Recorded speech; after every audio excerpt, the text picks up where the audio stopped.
Amen. Je veux beaucoup vous enseigner aujourd'hui. Amen. Non, vous voyez que même les Ammonites faisaient seulement des choses abominables. C'est le seul peuple dans l'Ancien Testament où Dieu a dit non, les Moabites et les Ammonites soient exclus de mon temple jusqu'à la 10e génération et même éternellement. Exclus de mon temple. Parce que il faut voir les cultes de ces dieux-là.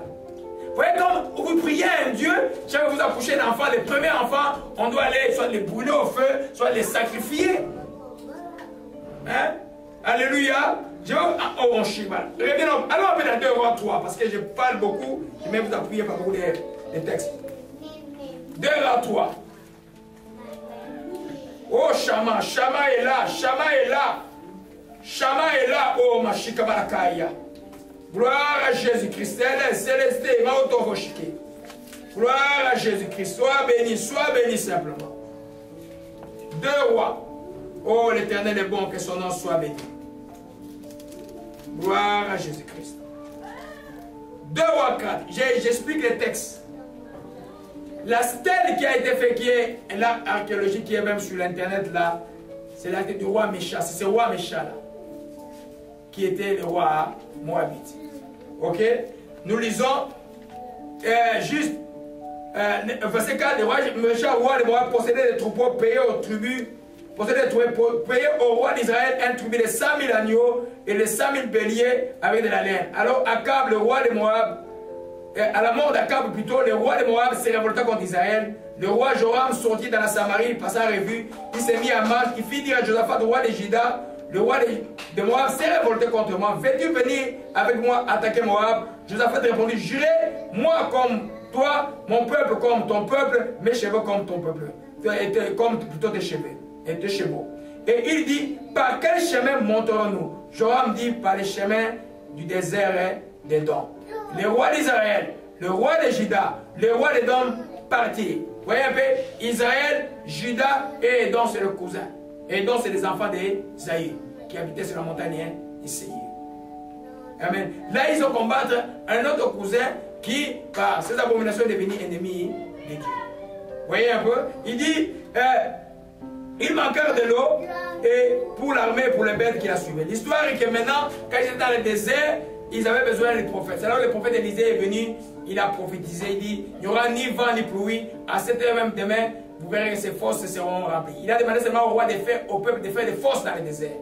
Ah, mais ça c'est un autre enseignement. C'est que nous voyons aujourd'hui, simplement que, quand maintenant le matin, les Moabites ont vu la lueur du matin là sur l'eau, je dis, ah c'est le sang, il dit, ah les rois se sont entretués, sortons aller les attaquer. Mais ils ont rencontré la résistance d'Israël qui est venue vraiment les assiéger.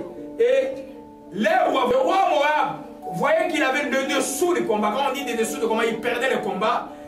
Prit avec lui 700 hommes tirant l'épée pour se frayer un chemin au roi d'Édom et il ne purent pas. Alors il prit alors son fils aîné. C'est lui qui devait régner à sa place.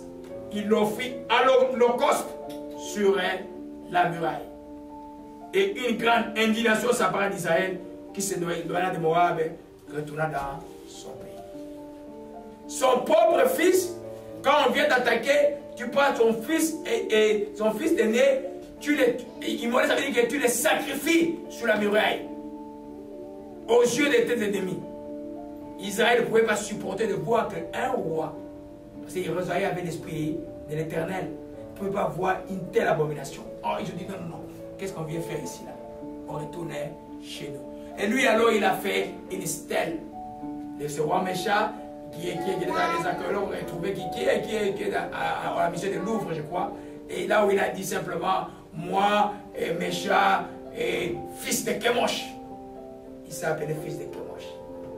Et vous voyez des gens qui vont adorer même ces stèles là. Ces stèles-là étaient reconstruites parce que quand les gens ont retrouvé dans le monde arabe, les gens ont coupé un morceau, chacun voulait avoir un talisman. Ça servait de talisman. Vous voyez que c'était une force démoniaque. Alléluia. Voilà ce qui a produit la décision des enfants de Lot. Alléluia. Je reviens encore pour nous aujourd'hui, là, mes bien-aimés. C'est vraiment aujourd'hui un warning. Il faut s'aligner à la volonté de Dieu, quel que soit les prix.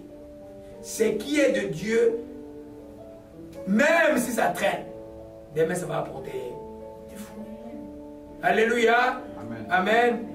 Faites attention à la précipitation. Amen.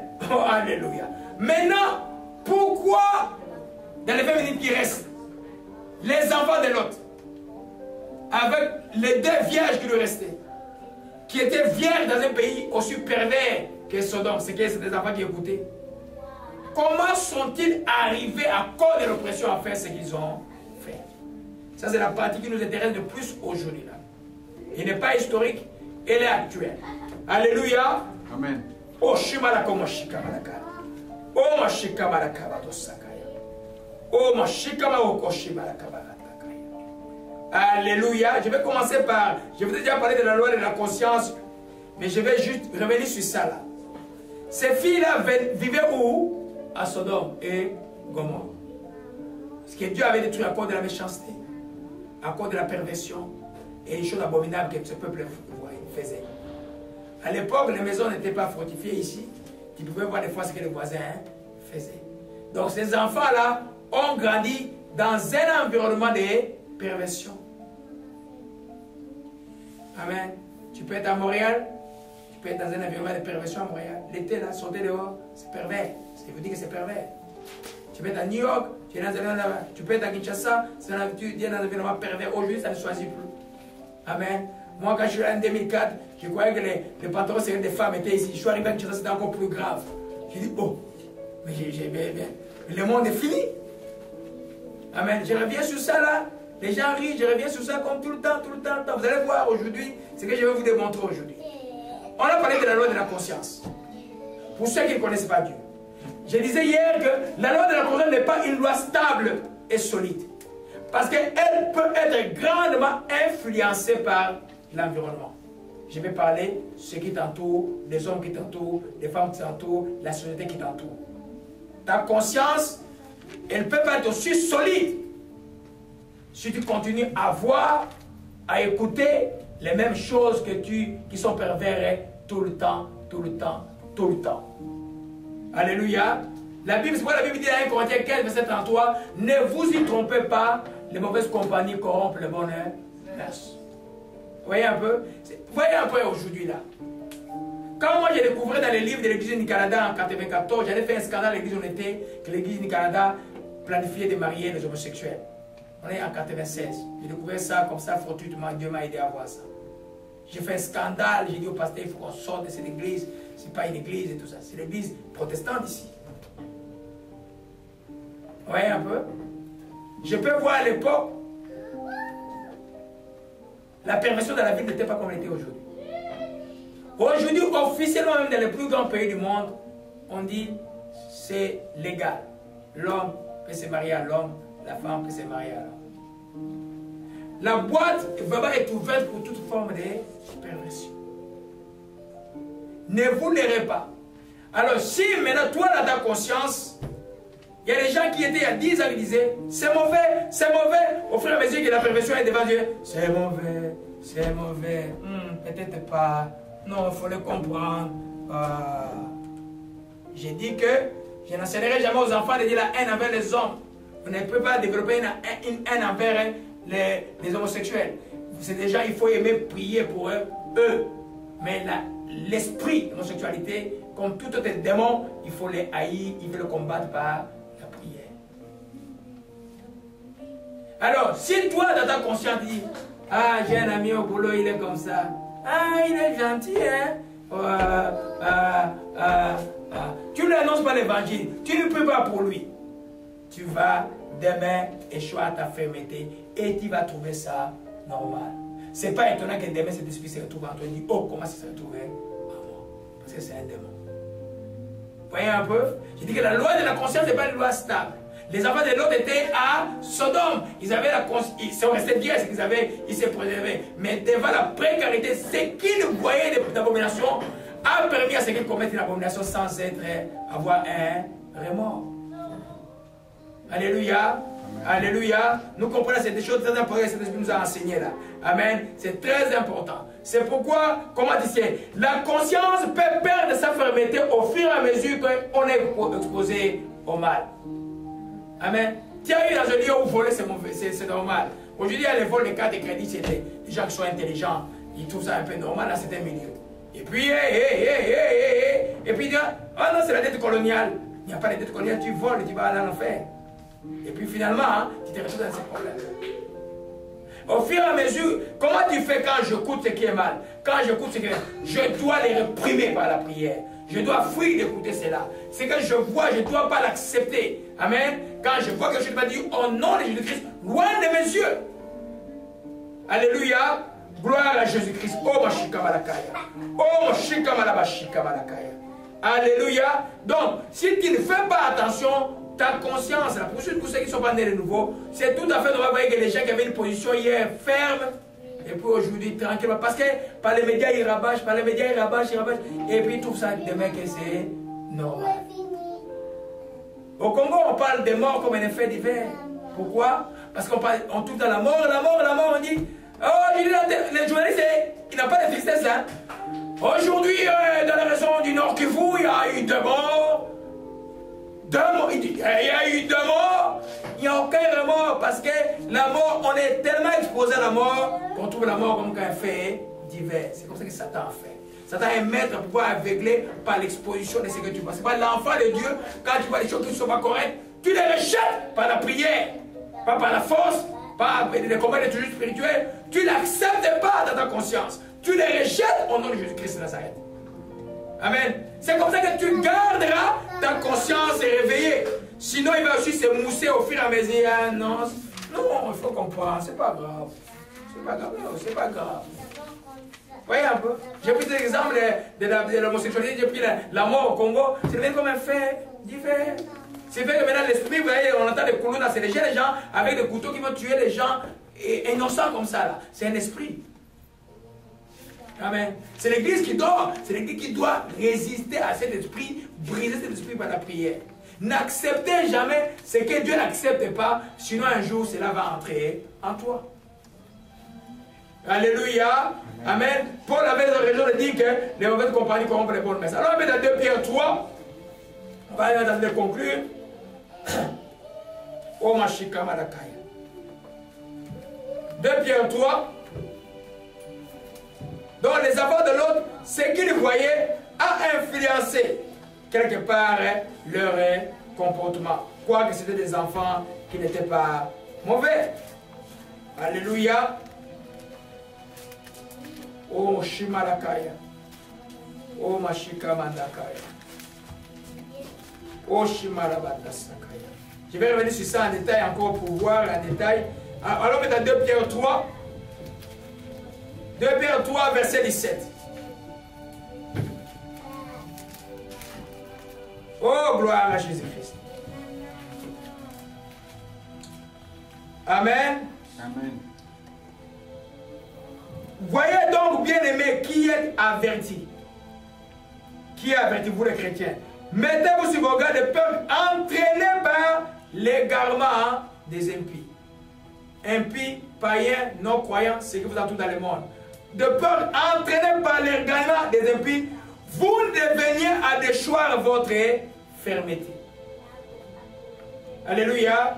Amen. Je disais que si ce qui se passe autour te laisse indifférent et tu es déjà dans la voie de l'entraînement, tu dois être irrité de ce que tu vois à l'extérieur. Pour l'irritation qui va se changer en prière. Tu dois comprendre que moi je vous dis là, je répète sur cet exemple. En 97, là, les pantalons serrés là. Hein, je crois que mon frère Bruno était ici déjà avec moi. C'était les femmes qui étaient à la rue qui le portaient. Aujourd'hui là, c'est tout le monde. Tu vas voir une maman de 50 ans et une fille de 15 ans habillées de la même manière. Mais c'est grave, c'est la fin du monde. Mais dans les églises, et puis vous voyez, alléluia, ils chantent Jésus-Christ. C'est la fin du monde. Vous comprenez mes bien-aimés? Regardez avant Sodome, c'était le silence total. C'est l'Abraham qui savait qu'il allait être détruit. Même dans la venue de Christ, personne ne sait. Amen. Mais l'égarement, c'est que tu vois les impies, doit t'amener à réagir. Je n'ai pas besoin de réagir par la haine avec des pancartes et anti-affrontement, ça ne sert à rien ces choses-là. Ça ne sert à rien. C'est la prière. Dans ta ville, Vous érigez le mur de prière que cet esprit ne domine pas dans la vie, ne domine pas dans la vie des jeunes. Dans les écoles, vous érigez de prières pour les écoles, pour que cet esprit-là ne domine pas dans les écoles. Les combats d'esprit, que mon chéri n'est pas matériel, il est spirituel. Alléluia. Alléluia. Amen. Amen. Daniel 11, verset 32 dit, le peuple de ceux qui connaîtraient leur Dieu agiront avec fermeté. Donc si tu es ferme par rapport à ces choses, ta voie de la conscience va bien fonctionner. Sinon, surtout c'est pour ça qu'ils sont dans l'université. Si tu ne fais pas attention, l'université, moi quand j'étais à l'université, on m'a payé un fou. J'ai rencontré encore le Gilles Vanier, il y a 2 jours dans la rue, il criait, quand il me voyait, il criait derrière. J'ai déposé Saint Pascal ces jours-là, le jeudi passé, l'autre jeudi. Et puis j'avais, mais il criait ce gars-là, parce que quand j'étais à l'université, on m'a payé un fou, mais Dieu avait fait des choses pour lui. Regarde, il criait, il vient sur l'ami, viens, viens. On va partir, il faut prier pour les autres. On m'a dit, je prie pour eux. Alléluia. Mais c'est pour nous dire quoi? C'est pour nous dire simplement, dans le milieu qui n'est pas chrétien, toi tu es dans la lumière du monde. Une lumière qui ne se montre pas, ce n'est pas une lumière. Tu dois pouvoir dire que tu y es. N'aie pas honte. Amen. Ça va garder ta conscience et réveiller. C'est ce que j'enseigne là. Si tu ne dis rien, ta conscience va commencer à permettre beaucoup de choses. Tu vas commencer à accepter les choses qu'on n'accepte pas. Alléluia. Enfant de Dieu, ce qui n'est pas dans la parole de Dieu, nous l'acceptons pas. Alléluia. Gloire à Jésus-Christ. Aujourd'hui, la conscience donc a besoin, comme enfant de Dieu, c'est pourquoi le Saint-Esprit est venu comme s'asseoir dans notre esprit pour réveiller notre conscience et la parole de Dieu là pour nous aider à nous aligner à la volonté de Dieu. Aujourd'hui, là, tu as besoin du Saint-Esprit, de la parole de Dieu. Je disais à quelqu'un, comment tu fais pour gagner une vie chrétienne solide? Parole de Saint-Esprit, parole de Dieu, parole de Dieu, parole de Dieu, 1000 fois parole de Dieu. Amen. Parce que de la parole de Dieu vient dans ta foi. De la parole de Dieu vient dans la puissance. Tout vient par la parole de Dieu. Comment témoigner notre frère? Il m'a posé la question l'autre fois. C'est maître sûr veut dire quoi? C'est qu'il écoutait la parole de pasteur Médine Sobe. Il voulait comprendre, ça veut dire, mais c'est les blessures de Jésus qui t'ont guéri, mon frère. Alléluia. Parole de Dieu, parole de Dieu. La télévision, c'est la distraction. Il n'y a rien.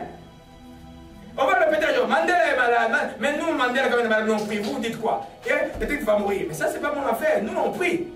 Dans le son, on est différent. On écoute, tu écoutes les nouvelles. Des fois, pas au crédit de voir les nouvelles. Tu googles, là, tu peux voir les nouvelles rapidement. Et puis, tu t'amènes à prier. Mais quand tu écoutes une chose du matin jusqu'au soir, finalement, ça te prend du temps. Alléluia. Amen. Je vais sauter au 4e, parce que je n'ai pas de voix. Amen. C'est que tu regardes, tu vois, tu écoutes, ne te laisserai pas indifférent si tu ne les rejettes pas. Si tu il ne te laissera pas indifférent. L'exemple de la télévision. Hein? Ah, je vais regarder un film là, c'est la fin des films de l'amour, fête de l'amour. Et puis tu regardes un film où les gens se trahissent, les gens te font du mal. Et puis, demain tu te retrouves dans les cas où tu fais la même chose. Parce que tes yeux là, David a dit quoi? Alors le psaume 1, verset 3. Psaume 101. Amen. Psaume 101. Amen. Vous avez la parole quand vous l'avez, mettez-la en pratique. Alléluia. Psaume 101. Verset 3. Je ne mettrai rien de mauvais devant mes yeux. Je hais la conduite du pécheur et elle ne s'attachera pas à moi. C'est la règle pour que ce que tu vois ne t'influence pas. D'abord, évitez de regarder ces choses-là. Tu as le pouvoir de ne pas regarder. Amen.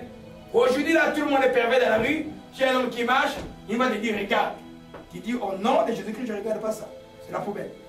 Tu es parti. Mais si toi, tu te marches, toi, tu marches, tu dis, oh, oh, tu commences à regarder, tu as un problème. Vous voyez un peu? Des fois, l'ennemi va te... Hier, comme à la caisse je ne sais pas, une dame à la caisse venir comme s'amuser devant moi. Je regardais, je dis, oh, madame, ton bébé va bien? Oui, il va bien, ok, c'est bon. Tu voyais que la dame venait avec d'autres intentions. Moi, je peux voir ça de loin. Vous voyez un peu? Alors, tu te dis, tu viens de dire non, prier comme j'étais la semaine dernière, tu vois des choses comme ça là. Le diable t'attend en tournant. Il touche juste un gars 5 minutes et puis il commence à te faire douter. Ah, ta prière est ratée, ta prière est ratée. Et puis la foi quitte. Et puis demain quand il y a besoin de la foi n'est pas là. Je ne mettais rien de mauvais devant mes yeux. Tu vois une revue qui parle des choses inutiles de Hollywood, les scandales qu'il y a à Hollywood. Tu n'as pas regardé cela, c'est des gens pervers. Hollywood, c'est l'enfer. Hein? Tu regardes pas là. Tu vois la télévision, une émission où même, ne parlons pas seulement des choses de sensualité. Quelqu'un qui veut t'amener la haine. Les nouvelles parents du pays qui t'amènent la haine tout le temps. Ne regarde pas. Prie simplement parce que la haine, on peut, même avec un ennemi, on ne peut pas voir la haine comme enfant de Dieu. Tout ce qui dit sans que tu peux t'amener à te distancer de Dieu, enlève-le de tes yeux. David a dit, je ne mettrai rien de mauvais devant mes yeux. Il était prophète, bien sûr, il pouvait parler pour ce temps ici, mais à l'époque aussi, on pouvait voir les choses qui étaient mauvaises. Une fois, il n'a pas enlevé dans ses yeux, le serpent l'a mordu. Vous voyez, et puis il a tiré une leçon. Alléluia. Amen. Les yeux sont importants, mais les yeux, c'est ce qui a posé le problème avec l'autre. L'autre a vu la verdure de Sodome et il est tombé dans les pièges du malin. Alléluia. Alors, la deuxième chose, et puis, tu dois haïr. Parce que pour que tes yeux, tu dis que tes yeux ne regardent pas la chose, tu dois haïr la chose. Nous t'enseignons aussi de ne pas haïr les hommes. Les gens sur YouTube peuvent te couper une partie, dire, ah, le pasteur là dit ceci, c'est la haine aux gens. Non, nous enseignons la haine des démons. Les diables, là, nous haïssons. On va haïr les démons. Les mal, on doit les haïr. Parce que si tu n'haïs pas les mal, tu ne peux pas enlever tes yeux. Tu vois, qui a déjà vu des asticots? Comment ça fait des asticots? Et quelque chose de pourri. Amen. Tu vois les choses pourries là. Est-ce que toi tu aimes voir les choses pourries comme ça? Mais pourquoi tu détournes tes yeux de ne pas voir? Parce que tu n'aimes pas voir comme ça. La même chose. Tu dois développer la haine du mal. Parce que l'ennemi veut te tourmenter pour rien, veut te tromper. Tu dis non, ça là, moi je déteste. Mes yeux alors je ne vais pas les mettre dedans. Donc la haine du mal précède le mouvement des yeux. Alléluia. Quand j'essaie de faire que telle chose je les hais, quand je les vois, je ne regarde pas. Quand tu n'aimes pas manger les haricots, et puis tu vois les haricots de loin, tu vas le manger? Non, tu ne regarderas même pas. Alléluia. Amen. C'est important. Donc, ce que tu regardes, tu vois et tu écoutes, les oreilles là, au service, tout le monde. Les conneries au service au Québec, c'est quoi? C'est l'argent, la promotion des femmes. Ou chez les femmes, les hommes. Ou les problèmes de la maison. Oh, mon congé a fait ci, ma congé a fait cela. C'est fini. Donc, on se résume aux gens seulement qui passent l'état de murmure. Toi, enfant de Dieu, Dieu dit, ne murmure point. Alors, quand tu es dans le service, là, tu fais quoi? Tu fous les gens. Toi, tu es dans ton coin. Tu travailles et puis tu retournes à la maison. Alléluia. Parce qu'ils ils sont déjà perdus. Quand tu vas écouter, ça va toujours toucher la voix de la conscience. Tu vas commencer à perdre de la fermeté. Tranquillement, tu vas commencer à accepter. Et ce que tu acceptes va t'habiter un jour. Gloire à Jésus-Christ. Amen. Amen. Amen. Le psaume 119, on va conclure. Au Shimalakar, garde de la joie. Beaucoup de joie aujourd'hui. Beaucoup de joie. C'est le temps de la joie, beaucoup de joie, ça va bien, beaucoup de joie. L'autorité de mort est brisée, l'autorité de la mort est brisée. Gloire à Jésus-Christ. Psaume 119, verset 37. Alléluia. Quand il sent que c'est dur, dis dans ta prière, détourne mes yeux de la vie des choses vaines, fais-moi vivre dans ta voie. Amen. Détourne mes yeux, quand c'est trop dur, prie. Je vois que c'est même mes yeux regardent les choses inutiles. Un de mes enfants me disait un jour, là, elle était 17, il a regardé une femme avec un tatouage. Il dit, ce tatouage là c'est joli. Tatouage c'est joli? Mais tu ne vas pas être tatoué demain. Amen, vous savez que c'est un péché le tatouage. Ceux qui l'ont fait des temps de l'ignorance, comme ma fille, Mathiane avait avant sa conversion là, et puis quand elle est convertie là, ça l'a coûté quoi? De 3 000 $ à Londres à enlever ça. Elle ne voulait pas que son mari le voie avec les tatouages sur le corps. Des temps de l'ignorance, c'est pas grave. Mais il y a des chrétiens aujourd'hui qui vont dans les églises ici au Québec qui vont se faire tatouer. Ne te tatoue même pas au nom de Jésus parce que Jésus c'est pas dans la peau. Jésus c'est dans le cœur. Jésus n'a pas de photo de Jésus blond, ça n'existe pas. Un Jésus, non, ça n'existe pas. Et puis on vous dit qu'il est blond, mais il n'y a pas dans le peuple juif, il n'y a pas de blond. Demandez là, dans le peuple juif, il n'y a pas de blond. Amen. Ne représentez pas ce qu'il ne faut pas représenter. Rien sur la terre ne représentez rien. Connaissez le pareil, la parole. Alléluia. Gloire à Jésus-Christ. Oh, Shmalakabataya. Oh, Shikamalabarassataya. Les tout dernier principe, rapidement. Ne sous-estimez pas le pouvoir de votre environnement social. Ne dites jamais que tu es fort. Hey, je suis un chrétien, mais je parle n'importe où. C'est pas grave, oui, je suis cool. Ouais, un peu bien. Au travail, on a gagné une semaine de retraite pour parler un peu de comment faire l'argent. Et puis, ouais, un maître penseur qui va arriver. Non, je vais quand même le voir. Non, tu n'as pas besoin de maître penseur. Tu as plus que le maître penseur. Amen. Ne sous-estime pas le pouvoir de ton environnement social. Ne crois pas que cela n'arrive seulement aux autres. Sois prudent, enfant de Dieu. Le psaume 1 nous dit quoi? Il nous dit simplement, heureux l'homme qui ne marche pas selon le conseil des méchants, qui ne s'arrête pas sur la voie des pécheurs, qui ne s'assied pas en compagnie de moqueurs. Amen. Et ne s'assied pas en compagnie de moqueurs. Tout ce qui entourait l'autre à Sodome, c'était ça. Les moqueurs, les méchants. Ils voulaient même violer les anges. Vous pouvez imaginer ces gens, ils avaient quel toupet. Amen. Mais qui trouve son plaisir dans la loi de l'Éternel qu'il a médité jour et nuit? Trouve ta joie avec les saints de Dieu, avec ceux qui parlent de la parole de Dieu. Aimer la parole de Dieu. Aimer l'endroit où la parole de Dieu est là. Alléluia. Tu vas t'échapper. Amen. Si toi tu dis que je suis fort, je vais m'asseoir avec mes amis, les soeurs, ma soeur, ils ne me feront rien. Non. Tu vas te retrouver un jour dans ces choses sans les savoir. Tu sais de quoi je parle. Alléluia. Amen. Si moi, je ne m'étais pas éloigné par la grâce de Dieu, déjà qui était dans le Maïkari, peut-être je ne serais pas pasteur aujourd'hui. Mon meilleur ami, qui était aussi beau que mon fils Michel, très beau. Et je ne peux pas prier autrement que de prier pour sa descendance. Voyez, mon meilleur ami, il était mon maître en karaté. C'était un grand maître en karaté. On faisait toutes ces choses-là, on était ami de tout le temps. Mon père l'aimait beaucoup, ma fiancée, ma femme, tout le monde l'aimait beaucoup. Très beau et très. Tu vois. Mais la compagnie, simplement des gens l'a entraîné dans les Maïkari. Et quand j'ai lu en 2001 pour l'amener en Christ, on m'a annoncé qu'il était mort 8 mois avant. Et je voyais en vision son petit frère qui me disait, ah, je vois Yaya à la maison sortir tout à la maison. Donc, il est totalement. Tout ça parce qu'on avait des compagnies qui sont venues de ma famille, ma tante qui était dans le Maïkari, des gens qui viennent nous voir. Moi, j'ai senti que ce n'était pas bon cette histoire-là. On avait quoi, 22 ans. Mais lui, comme il aimait lire les livres, et il était déjà dans les trucs orientaux, il a beaucoup lu. Et puis, les jours où je suis allé dans cette dojo de Maïkari, j'ai dit, oh, mais ça, c'était quel endroit comme ça?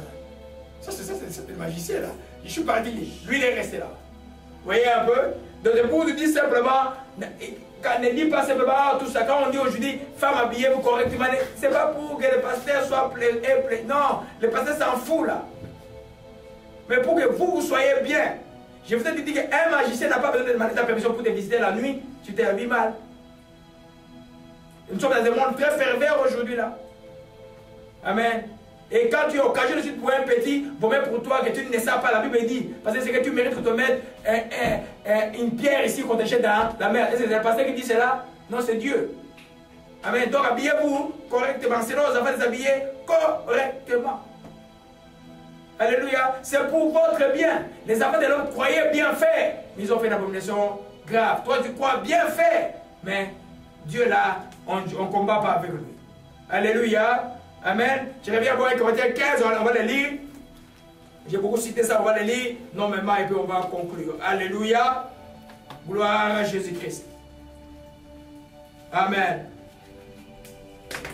J'aime ce chapitre 15 parce que Paul défend un peu, dit aux gens, si j'ai combattu des bêtes à Éphèse, quel avantage me revient-il? Si les morts ne suffisent pas, mangeons et buvons car demain. Mangeons et buvons car demain nous mourrons. C'est un dicton du monde. Hein?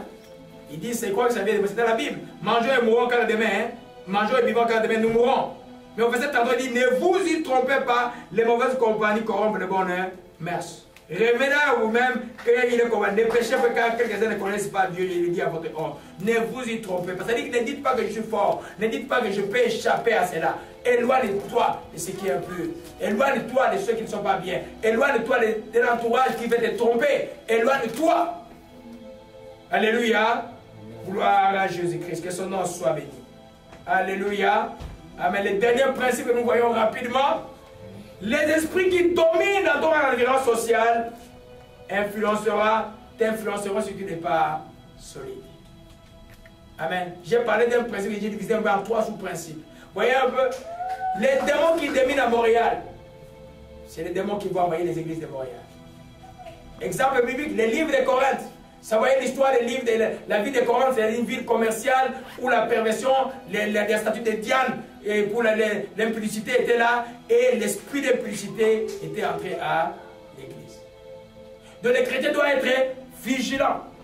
Où tu es, faites attention, ces démons ne cherchent qu'à entrer dans toi et dans ta vie. Tu dois être extrêmement vigilant. Sois ferme, comme on a dit dans 1 Pierre chapitre 7. Sois ferme. Alléluia. Déjà, la fermeté se développe par un exercice. Si tu es ferme aujourd'hui, les tentations, là, tout le monde les a eu. Jésus les a eu. Le pasteur a des tentations aussi. Vous voyez un peu? Mais j'ai dit non à ces choses-là. Il dit à Satan, tu n'as aucun pouvoir sur moi. Et puis tu résistes aujourd'hui, demain tu résistes, après demain tu résistes, ça devient une habitude que tu crées de pouvoir résister au diable. Et c'est comme ça que le diable fuit loin. Les tentations ne cesseront pas jusqu'à ce que Jésus va venir. Ça ne cessera pas. Amen. Quelqu'un posait la question à mon père spirituel, Kenneth, je le cite encore, un jeune homme disait, prie pour moi pour que je sois plus tenté. Il dit, je vais prier pour toi pour que tu meurs demain. Il dit, oh oui, parce que c'est la seule manière que les tentations ne soient plus. Tu es enfant de Dieu, l'Esprit de Dieu en toi, celui qui en toi est plus grand que celui dans le monde, ceux qui sont avec toi sont plus nombreux que ceux qui sont dans le monde. Ils ne te vaincront pas. Alors quand il te sent tenté, ne dis pas que tu as péché. Amen.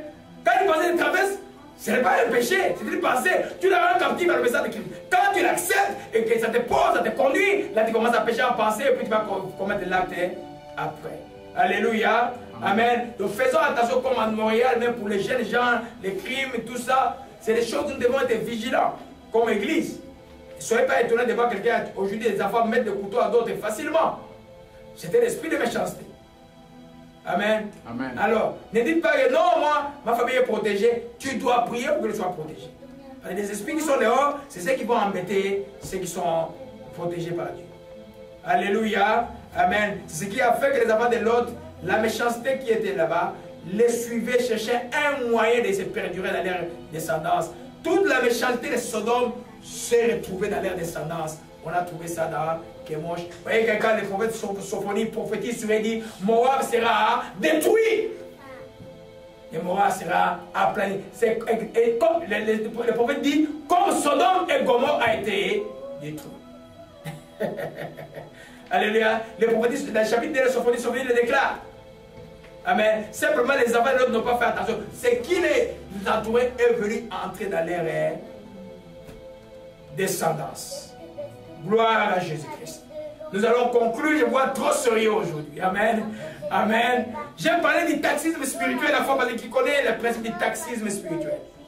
Qui connaît le principe du phototaxisme en science. C'est-à-dire que certains microbes, quand il y a la lumière, ils viennent à la lumière. L'esprit m'a appelé, quand la partie 3 de cet enseignement, de développer un principe de taxisme spirituel. C'est-à-dire que la chair là, par rapport au monde, est phototaxique. Vous voyez un peu? Là où il y a l'esprit du monde, la chair va aller automatiquement. Amen. C'est pour enfant de Dieu, toi la chair fait le lien entre toi et le monde. Elle doit être crucifiée. Des fois, les choses que vous appelez démons ne sont pas des démons, c'est seulement votre chair. Elle doit être crucifiée. Comment? Par la foi et l'autorité de la parole de Dieu. La chrétienté, ce n'est pas la magie. Je suis mort au péché, il déclare, parce que c'est écrit dans la Bible.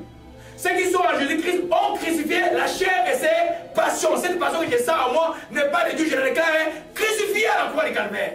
Et tu étais là quand Jésus était crucifié? Non. Mais tu as le bénéfice de ce que Jésus a fait à la croix du Calvaire. Amen. Amen. Amen. Et si tu laisses la chair, elle va aller, sans le vouloir, comme les microbes qui vont voir la lumière vers le monde. Alléluia. 1 Jean 2, verset 15 à 16. Esprit de témoin est brisé, esprit de témoin est brisé. Oh, Machika Malakaya. Alléluia, alléluia. Vous allez m'accorder 10 minutes parce que je dois conclure avec de bonnes nouvelles. Hein? Je vous vois trop sérieux aujourd'hui. Amen. Gloire à Jésus-Christ. C'est que c'est bon quand les sœurs, vous êtes trop sérieux. Amen. Il faut dire Amen à tout. Amen. Amen. Alléluia. 1 Jean 2, verset 15 dit, n'aimez point le monde, ni les choses qui sont dans le monde. Si quelqu'un aime le monde, l'amour du Père n'est point en lui. Tout ce qui est dans le monde, la convoitise de la chair, on a vu, la convoitise des yeux et l'orgueil de la vie ne vient pas du Père, mais du monde. Le monde passe à convoitise, mais celui qui fait la volonté de Dieu demeure éternellement. Donc ne laisse pas ta chair te dominer. Souviens-toi de Galates 5, verset 24, ceux qui sont en Jésus-Christ ont crucifié la chair et ses passions. Il ne peut pas dominer sur toi. Tu le déclares avec foi et tu continues ton chemin. C'est comme tu reçois ton pardon. Amen. Amen. Comment tu reçois ton pardon? Tu demandes à Dieu, tu crois que tu es pardonné? La même chose, tu crois que la chair, tu vois, par exemple, une autre promesse, la Romains 6 rapidement, c'est pour aider quelqu'un là rapidement. Romains 6 par exemple, Amen. Oshimala kanda, skanda ya mabe, bimi nyonso. Kanda ya mabe, bimi. L'esprit dit, il y a un esprit de colère qui te quitte maintenant au nom de Jésus-Christ Nazareth. Alléluia. Romains 6. Oh, à partir du verset 6, Satan et votre vieil homme a été crucifié avec lui, afin que le corps du péché fût détruit, pour que nous ne soyons plus esclaves du péché. Votre vieil homme, c'est votre chair. Il a été quoi? Crucifié avec Jésus-Christ. Amen. Quand tu étais baptisé, tu t'es fait quoi? Tu t'es identifié avec lui, à sa mort et à sa résurrection. Donc, aujourd'hui, là, la chair n'a pas de puissance sur toi. Alléluia. Amen. Un autre verset, au verset 11, Romains 6. Regardez-vous comme mort au péché, vivant pour Dieu. Considère-toi comme tu es mort au péché. Est-ce que mort pêche encore? Non. Qui est mort là? C'est ton vieil homme là. Il est déjà mort ou pas? Il est déjà mort. Amen. Que le péché ne règne donc pas dans votre corps mortel. N'obéissez pas à ses convoitises. Quand il vient à la porte comme pour cailler, pour frapper, il dit non, je refuse au nom de Jésus-Christ. Ça, tu le feras toute la vie. Dis Amen. Amen. Hein? Toute la vie. Tu diras Amen. Amen. Amen. Toi là, qui me pousse à mériter, je ne peux pas mériter au nom de Jésus-Christ. Tu me pousses à frapper, je ne frapperai au nom de Jésus-Christ. Qui me pousse à injurier, je refuse d'injurier au nom de Jésus-Christ. Qui me pousse à jalouser les gens, je refuse. Je ne peux pas jalouser parce que j'ai ma part avec Dieu. Amen. Amen. Tu dois parler. Alléluia. Amen. Amen. La bonne nouvelle est que malgré toute cette génération de malédictions, en Jésus-Christ de Nazareth, Moab est entré. Amen. Alléluia. Amen. Moab est entré par une femme. Amen. Alléluia. La femme s'appelait Ruth, la Moabite. C'est pour dire simplement, quelle que soit la malédiction de la famille, à un moment donné, tu dis, comme Ruth a dit, mon Dieu, ton Dieu sera mon Dieu. Tu dis à qui? À Jésus-Christ de Nazareth. Amen. La malédiction n'a plus de puissance sur toi. Amen. Concluons avec Ruth chapitre 1. Alléluia. Amen. Ce message, c'est pas pour nous donner l'intelligence d'éviter les choses. Pour ceux que l'ennemi embête encore de décider d'abandonner ces choses. Mais en Jésus-Christ, tant que le monde n'est pas encore fini, la porte du ciel est encore ouverte pour nous tous. Gloire à Jésus-Christ. Ruth chapitre 1, verset 16. Alléluia. Oh, ma chikamara shikaya. Au verset 14, elles élevèrent donc Orpa et Ruth, les deux. L'histoire de Ruth, c'est quoi? C'est Naomi avec Abimelech, son mari, qui était dans le pays de Moab. Les femmes, les garçons ont épousé les femmes Moab contre la volonté de Dieu. Les dieux sont morts. Et puis elle est restée seule et dit, je vais retourner en Israël. Les deux filles aimaient beaucoup au verset 9 et au verset 11, Naomi dit, retournez mes filles, pourquoi vous voudriez vous venir avec moi? Ai-je encore d'annoncer des fils qui puissent devenir vos maris? Retournez mes filles, allez, je suis trop vieille pour me marier. Quand je dirai, j'ai de l'espérance, cette nuit même je serai avec Marie, j'enfanterai des fils. Attendez-vous pour cela qu'ils eussent grandi, refusez-vous pour cela pour vous marier? Non mes filles, car à cause de vous, je suis dans une grande affliction de ce que la mère de l'Éternel s'est étendue sur moi. Elles élevaient la voix Orpa et Ruth et pleuraient. Orpa baisa la belle-mère et il retourna vers son Dieu. Moi, Bekeshmosh. Et Ruth s'attacha à Naomi. Et Naomi dit à Ruth, Voici ta belle-sœur est retournée vers son peuple, vers ses dieux. Amen. Retourne comme ta belle-mère. Ruth répondit, ne me presse pas de te laisser, de retourner loin de toi. Où tu iras, j'irai. Où tu demeureras, je demeurerai. Ton peuple sera mon peuple. Ton Dieu sera mon Dieu. Où tu mourras, je mourrai. J'y serai enterré. Que l'Éternel mettrait dans toute sa rigueur sur autre chose que la mort ne vienne me séparer à toi. Il y a un autre enseignement sur Ruth qui arrive bientôt. Mais seulement aujourd'hui de conclure qu'elle a fait un choix. Amen. Et ce choix a fait que ce n'était pas facile. Ils sont arrivés dans un pays où ils avaient perdu tout le monde. Ils regardaient Naomi avec tristesse. Il a commencé à glaner dans un champ. Et puis il est allé. Finalement, il s'est trouvé que les champs étaient les champs de Boaz. Et Boaz, lui aussi il est né d'une perversion, vous savez. Amen. Vous connaissez Boaz? Amen. Les grands-pères de Boaz, c'est Judas. Ok? Et puis, Judas, il a un enfant avec sa belle-fille. Par Ruth aussi, qui s'appelait Tamar. Et c'est comme ça, c'est dans cette descendance que Boaz est né. Hein? Et aussi, David est né. Alléluia. En Jésus-Christ, de la perversion peut venir le bon. C'est pour vous que tout ce que j'ai enseigné, c'est pour vous nous amener simplement à croire qu'aujourd'hui, la décision que tu prendras à venir à Jésus-Christ est la meilleure décision pour que tout opprobre puisse te quitter. Ruth a fait entrer Moab dans la lignée de Christ. Alléluia. Amen. C'est pour nous dire simplement, vraiment, de ne jamais vous encourager. C'est le temps vraiment de bien aimer de comprendre que quelle que soit la malédiction où les parents vous ont introduit, toi aujourd'hui tu as la décision de dire que moi je vais être en Jésus-Christ. Le Dieu d'Israël sera mon Dieu. Le Dieu d'Abraham sera mon Dieu. Jésus-Christ sera mon Seigneur et Seigneur. Le Saint-Esprit sera celui qui va me conduire tous les jours de la vie. C'est par là que je termine cet enseignement sur Lot. Puis Dieu dit enseigner 7 dimanches sur Lot. Amen. La leçon que nous retenons tout simplement dès le départ. Que le choix de nos vies que nous prenons doit être fait tout le temps avec Dieu et en accord avec Dieu. Ce qui paraît beau aujourd'hui n'est pas nécessairement ce qui est dans la volonté de Dieu. Dieu, c'est lui qui connaît ce qui est mieux pour toi. Dans toutes ces leçons de l'autre que nous avons appris, nous terminons aujourd'hui par sa descendance.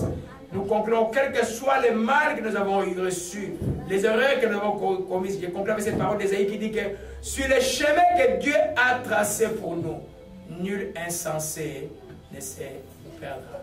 Cette lignée perdue de l'autre a été retrouvée en Christ et que le nom de Christ soit béni éternellement. Seigneur, nous bénissons ton Saint-Nom pour tout ce que tu nous as donné aujourd'hui. Nous te rendons grâce pour toutes les leçons que tu as données, Dieu et Saint-Esprit. Nous prions que cet enseignement, pas seulement pour nous, pour ceux qui vont le suivre dans les années à venir, puisse être une bénédiction. Pour toi qui ne connais pas encore Dieu, pour que ces choses sont étrangères. Fais seulement cette prière avec nous. Le Saint-Esprit va t'éclairer à comprendre ces choses. Tu dis simplement, Père Céleste, je te rends grâce. Je viens demander pardon pour tous mes péchés. Seigneur Jésus-Christ, aujourd'hui, je te reçois comme mon Seigneur et mon Sauveur personnel. Sois le Seigneur de ma vie, car je crois que tu as été crucifié sur Ponce Pilate, qui a été enseveli et que tu es ressuscité depuis lors et tu règnes à la droite de Dieu le Père. Seigneur, je te rends grâce et fais de moi ton enfant aujourd'hui. Dieu est Saint-Esprit, merci désormais de me conduire dans toute la vérité. Père, que ton nom soit béni. Alléluia. Nous acclamons le Seigneur. Gloire. Élevez Jésus. Oh, la chacha, Alléluia. Tu m'as